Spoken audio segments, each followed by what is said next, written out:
दस्तूर साहब असम्बली में बाबा कौम ने, हजरत कायद आज़म ने हमें बराबर हकूक़ दिए हैं। उस वक़्त हम सेलिब्रेट कर रहे थे 14 अगस्त आज़ादी का दिन। कैन ऐसे मौके पर जब दुनिया हमारा रोशन चेहरा देख रही थी पाकिस्तान का, एक बदनुमा स्याही किसी ने हमारे पाकिस्तान के चेहरे पर डाली और ये कुछ जड़ावाला का वाक़या 16 अगस्त को हो गया। इससे पहले कि मैं इस पर मज़ीद बात करूं, मैं मज़ीद बात नहीं करना चाहता। हमारे जो मेहमान खुसूसी हैं, मैं उनका तारुफ करवाना चाहता हूँ, वो मज़ीद आपसे बात करेंगे। तो इस वक्त जो हमारे सदर महफिल है, जो ख़ास तौर पर तशरीफ़ लाए हैं और हम आप लोगों के साथ बात करेंगे, हमारे फजीलत माब arch bishop doctor Joseph Arshad साहब। इनके बारे में मैं सिर्फ ये बताना चाहता हूँ कि ये मसीही कौम के सिर्फ रूहानी रहनुमा नहीं है कि आमतौर पर तारुफ कराया जाता है कि मसीही कौम का रूहानी रहनुमा नहीं, मालिक में और जहाँ भी गए हैं सफारतकार के तौर पर पाकिस्तान का नाम रोशन किया है। ये इस धरती के वो बेटा है कि जिसने इस धरती की मिल्लत के लिए पूरा मिल्ली नगमों का एल्बम, ये वो हमारे रहनुमा है जो हमेशा तमाम मजहब से में कई बार आपस में मिलाते हैं और जो मुकम्मल तौर पर साहब है, आपका ताल्लुक पेशावर डायसिस से है और बिशप साहब पेशावर खैबर पख्तूनख्वा की Catholic national commission for justice and peace NCJP के एग्जीक्यूटिव डायरेक्टर हैं। खुसूसी तौर पर लाहौर से तशरीफ लाए हैं। इस्लामाबाद पैरिश के पैरिश प्रीस्ट हैं, उनके साथ साथ फादर आसफ जॉन साहब जो है वो तशरीफ पर हैं।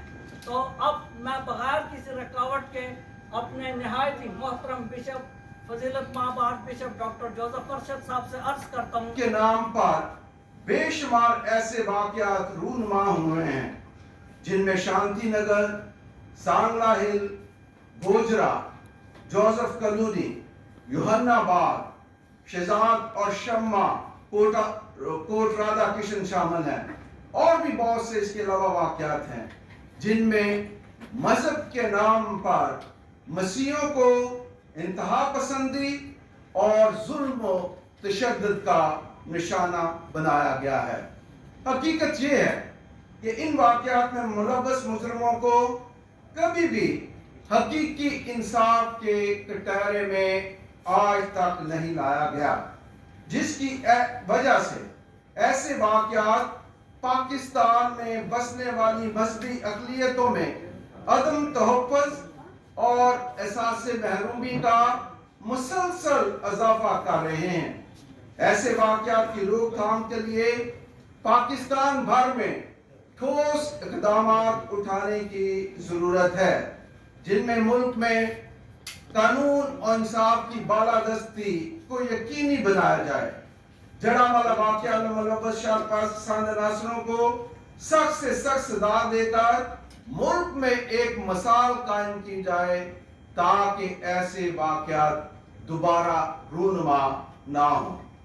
जड़ावाले के वाक़या में मुतासरा गिरजाघरों, दीगर अमलाक, पास्टर्स हाउस और लोगों के घरों को हंगामी बुनियादों पर तमीर करने के इक़दाम उठाए जाएं और उनके दीगर नुकसानात का भी अजाला किया जाए। मुतासरा अफराद के तहफ़्फ़ुज़ और बहाली के कामों को भी शुरू करने की ज़रूरत है। दौरे हाज़रा में मजहबी और अखलाकी कदरों का हमारे माशरे में फक़दान पाया जाता है।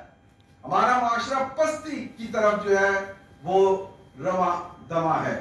हमें अपने माशरे में इन कदरों के फ़रोग़ और मज़ाहिब के एहतराम, हमआहंगी और इंसानी अज़मत व वक़ार जैसे इक़दाम उठाकर एक अच्छे माशरे की तश्कील में अपना किरदार अदा करना है। एक दफ़ा मैं फिर हुकूमत पाकिस्तान से अपील करता हूँ कि इस अफसोसनाक वाक़े में मुलव्वस किरदारों को इबरतनाक सजाएं दी जाएं ताकि मुल्क में ऐसे वाक़यात दोबारा ना हों। आखिर में अपने प्यारे वतन पाकिस्तान की खुशहाली और तरक्की के लिए दुआ गो हूँ। शुक्रिया। आपको आप चर्च ऑफ पाकिस्तान के डायसिस पेशावर के बिशप हैं और की बेहरमती की गई है।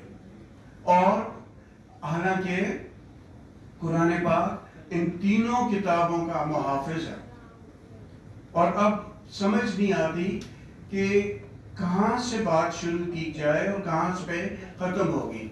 ये तशद्दुद के वाक़यात दिन ब दिन बढ़ते जा रहे हैं, ज़्यादा से ज़्यादा होते जा रहे हैं। 21 चर्चेस को जलाना, 45 से ज़्यादा घरों को जलाना कोई आम सी बात नहीं है। हम 1997 से अपनी मजहबी अमूर की जितनी वजारत है, हम एजुकेशन की वजारत को और वजारत दाखिला को कहते आ रहे हैं कि मेहरबानी से मजहबी रवादारी की दाग बेल डालें, इसकी जड़ों को मजबूत करें, और यकीन करना कि अगर उस वक्त से इस पे काम किया जाता तो शायद आज पाकिस्तान में बसने वाली मजहबी अक़लियतें इस किस्म के टॉर्चर का शिकार ना होती। तो कसूर जो है इसमें दरअसल हमारी सबसे पहले मैं कहूँगा वजारत मजहबी अमूर का है, वे वो मजहबी रवादारी कायम कर ही नहीं सके। दूसरा कसूर है हमारी एजुकेशन मिनिस्ट्री का, तालीम की वजारत का कसूर है, और तीसरा कसूर है हमारे वजारत दाखिला का। कभी भी तीनों ने मिलकर ये नहीं सोचा कि पाकिस्तान में बसने वाले मजलूम सादे गरीब लोगों की कैसे तहफ़्फ़ुज़ देना है, इनको हमने कैसे संभालना है। अब जिन लोगों ने ये काम किया है वो भूल गए हैं कि सन 625 में रसूल पाक के साथ सेंट कैथरीन का एक मायदा हुआ था, सराय सेना का एक मायदा था। वहाँ सेंट कैथरीन की मॉनेस्ट्री है, वहाँ के मजहबी पेशवा रसूल पाक के पास गए, रसूल पाक से उन्होंने बात की, और रसूल पाक ने कहा कि जो इनके गिरजों को तोड़ेगा, जो इनके गिरजों को खराब करेगा, जो मसीह, और ये खास उन्होंने ये कहा था कि जो ईसा मसीह के पैरोकार हैं, ये मायदा उनके साथ है। और ये कोई वो नहीं है, रस्मी बात नहीं है, बल्कि रसूल पाक ने ये मायदे से बढ़ के एक बात की है, और ये उन्होंने अहद बांधा था। अंग्रेजी में हम किसे कहते हैं, एक कॉवेनेंट किया था, एक अहद बांधा था, और उन्होंने कहा था कि जो मसीहों को नुकसान पहुंचाएगा वो अल्लाह पाक की ज़ात को नुकसान पहुंचा रहा है, और वो मेरे साथ और अल्लाह पाक के साथ बगावत कर रहा है। अब जब इतनी बड़ी बगावतें हो रही हैं 1997 से, तो हमारा इस्लामी जमहूरिया पाकिस्तान सोया हुआ है। इसका मतलब है कि ये बात उनको बिल्कुल, इसको अंग्रेजी में एक कहते हैं मैनेजमेंट की ज़बान में टॉप डाउन अप्रोच, ये बात ऊपर से बिगड़ी हुई है, कभी भी चीज़ों को बैलेंस करने के लिए नहीं किया गया। मजहबी अक़लियतें जितनी हैं पाकिस्तान में, वो बड़ी कस्म परसी की हालत में होती हैं, एड़ियाँ रगड़ रगड़ के चलते हैं।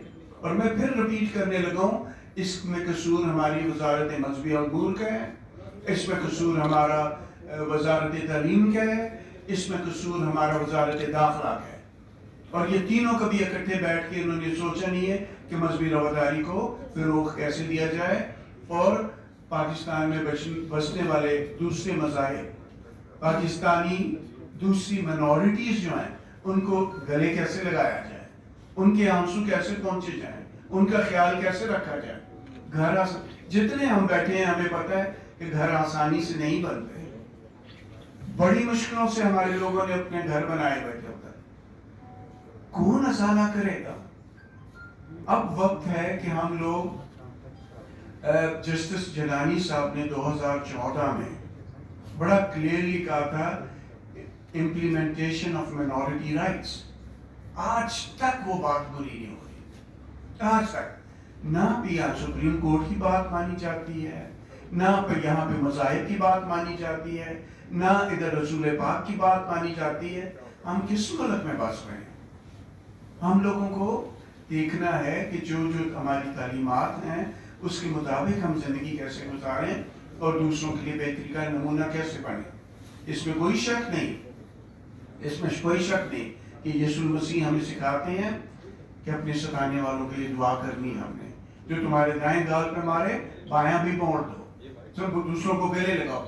لیکن اس کا یہ مقصد بھی تو نہیں ہے نا کہ ہمیشہ ہماری گھروں کو جلایا جائے, ہمیں ہی برباد کیا جائے اور ہمیں ہی خراب کیا جائے. سوئسائڈ اٹیک بے شک میجورٹی کمیونٹی پہ بھی ہوتے ہیں, لیکن زبردستی جب مائنورٹی کمیونٹی بہت امن پسند کمیونٹی ہے, تعلیم ہم نے سکھائی, علاج و معالجہ ہم نے سکھایا, معذور آتی ہے تو آپ دیکھیں گے چرچ سب سے پہلے فرنٹ رو پہ ہوتا ہے.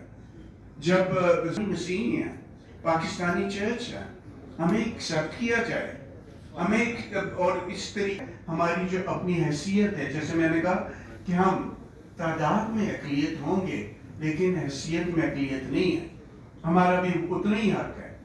کانٹرڈکشن ہے کانسٹیٹیوشن میں, ایک طرف آرٹیکل 25 کہتا ہے کہ ایکول رائٹس ہیں اور اوپر دوسری جگہ پہ کہتا ہے کہ کوئی نان مسلم جو ہے یہ میجر جو پوزیشن ہے یہ حاصل نہیں کر سکتا, کبھی بھی نہیں حاصل. پاکستانی ہم لوگ, ہم پاکستانی مسیحی ہیں اور ہم حکومت سے یہی درخواست کریں گے کہ مہربانی سے سر جوڑ کے بیٹھیں, احتجاج یہ چیزیں اپنی جگہ پہ, اس کا کوئی حل نکالیں.